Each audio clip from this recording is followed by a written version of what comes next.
All right, what's going on, everyone? Sorry, it's been a while. I will be traveling Asia for about 3 months, so that's kind of where I've been. Just prepping for it. I'll probably talk more about it on this channel in the next couple episodes because I am leaving in like 5 days.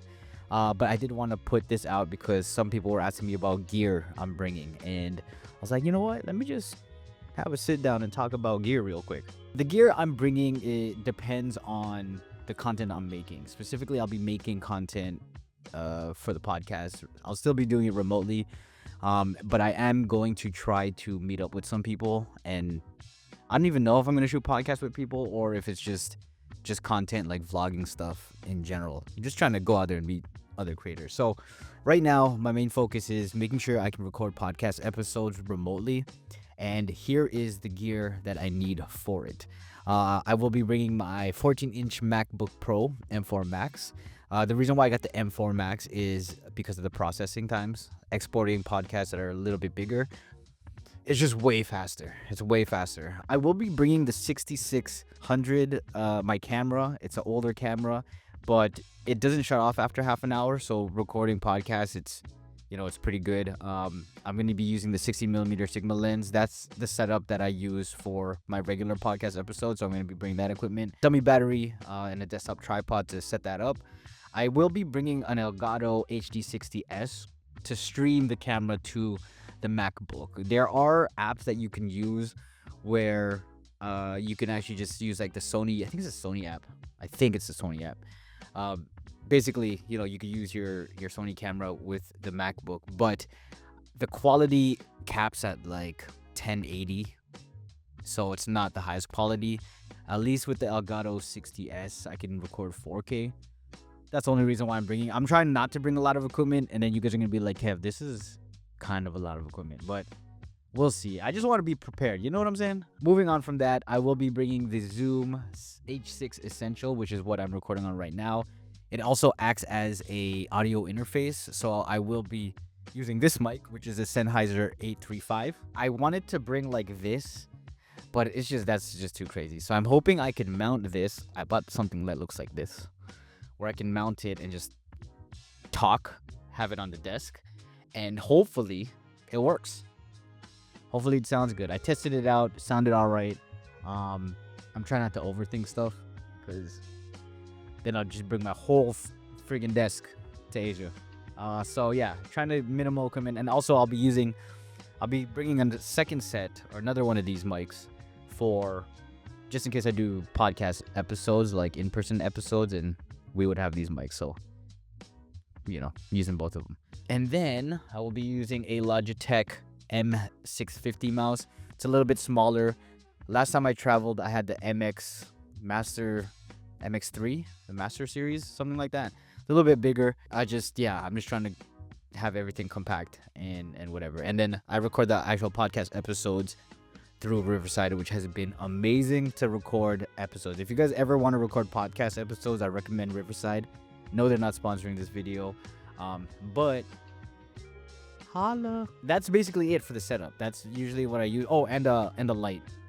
It's a newer light with a grid. That is it for the podcast setup.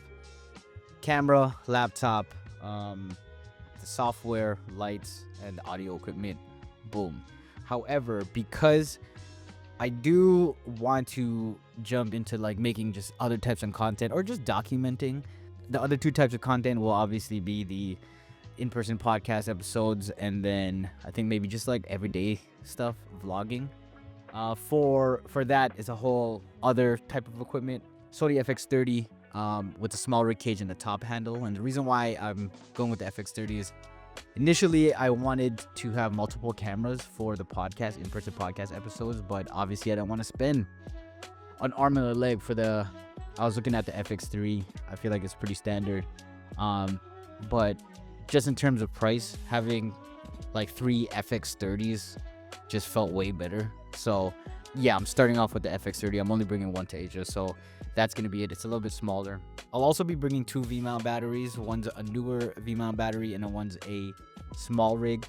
I had 2 different ones because I was testing out the sizes. They're roughly the same, but the newer is a little bit bigger, but I could do more of in-depth reviews of all equipment if you guys actually want me to. So the V-mount plate, the D-tap to dummy battery, which will run the FX30. I'll be rigging this up. So this is a camera rig for if I were to do in-person podcasts.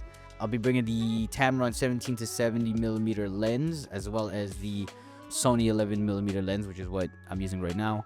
So I'll be bringing the two Sennheiser mics, one I'm using right now. I'll also be bringing the wireless Go 2 mics. Those mics are maybe for just everyday stuff. I have the Rode Mic Pro Plus. That's just kind of for everyday recording on there. If I do any documenting, probably be that. Insta360 X5 with the invisible selfie stick. It might just be my everyday vlogging camera. I love that camera just because you don't really have to worry about framing and focusing. And I bought audio equipment for it, or like an audio adapter for it, so I could hook up the wireless Go 2s to it. I'll also be bringing the Ulanzi tripod. This tripod is super lightweight. My issue is when I was rigging it up, I went traveling earlier this year, and I was rigging it up with, you know, the FX30 with the V-mount battery and all that, and the monitor. It just felt like the rig was a little heavy for that. It did the job, and for me, it's like I just need something lighter. I won't be bringing a monitor anyways for it because I felt like I just didn't need it when I was traveling. I wanted to have like it mounted and all that stuff, and when I did, I hardly use it because I was just like on the go. So I don't think I'll be using that.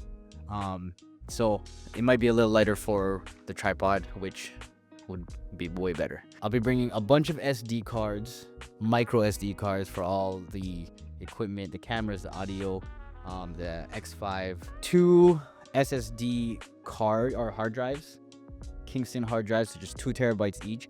I'll also be buying online storage just for when I'm out there and I need more space. I'll just be backing stuff up on the cloud between Google Drive and Dropbox, 2 places, as well as hopefully having it on these drives in my MacBook. But I'm gone for 3 months, so hoping everything being backed up on the cloud is gonna work. It's just internet, right? How fast is it? And the last thing is a travel adapter, because you always need that when you're going to different countries. And that's about it. For the most part, majority of my equipment, or my main equipment, will fit in my low pro backpack. That is probably the best investment I've ever made. I had one before that lasted like 14 years or something like that. So I bought another one before I traveled earlier this year, and it's amazing. Has all the bells and whistles. There's a smaller version and a bigger version of the backpack I got the smaller one because I didn't want it to look like I had such a big backpack where I had to, you know, I couldn't put it under the seat at the airport. So I went more for something smaller, and I love it. Probably the best investment. Get a good backpack. Get a good backpack if you guys are traveling and want to secure your equipment. I don't know if this is a lot of equipment to bring. I'll be gone for 3 months and I have to be making content. So you guys tell me, is this kind of excessive? I don't know. Can I get away with not bringing some of this stuff? If you guys have any questions about what I'm bringing and why I'm bringing it, let me know down in the comments. I hope you guys enjoy this. If you guys have any questions, holla.